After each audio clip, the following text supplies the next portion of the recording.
you ever noticed how repetitive music is? It repeats the words, the chords, and we listen to it over and over. Have you ever noticed? It repeats a lot.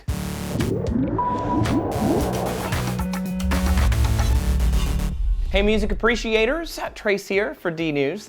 Music is represented in every single culture on Earth. No matter how remote, we all share this common interest in creating some kind of rhythmic music. And even cultures isolated from interaction with the outside world all share one commonality with all other cultures in their music.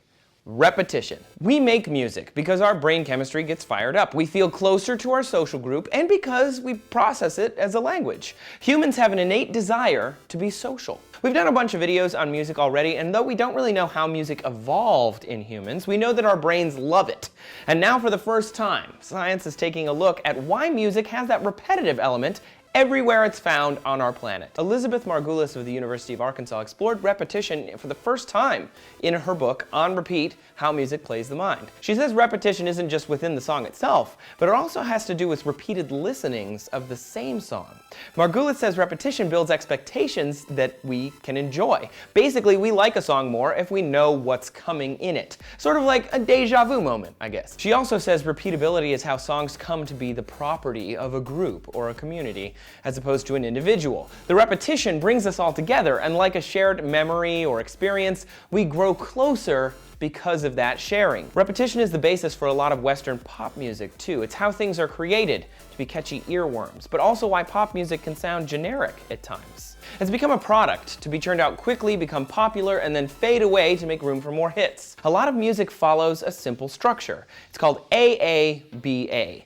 If you really listen to your music, then you will hear an intro and then usually an A section, which is a phrase and a chorus. Then you might hear a new phrase and a repeated chorus. That's the second A. Usually then, the song will change slightly for the B section, maybe a new key or a modification of the phrasing, but will almost always return back to the original key or phrase and the original chorus. That's the last A. Within this model, the same few chords are played over and over and over and over and over and over, and our brain catches on, even if we don't consciously notice it at first.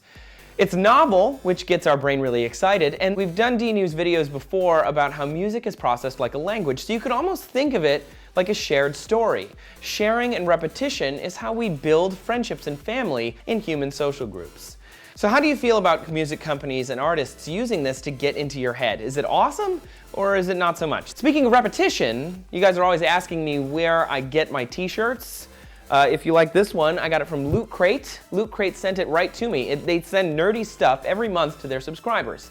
They got comic book stuff, science fiction stuff, awesome nerd stuff. So check out lootcrate.com/DNews. You'll get 10% off, and it tells Loot Crate that DNews is great. See the repetition I did there? Crate, great. It's like the repetition with music. I could be a musician in like Guitar Hero as long as I don't have to use that little orange button. I don't think I have enough pinky muscle for that.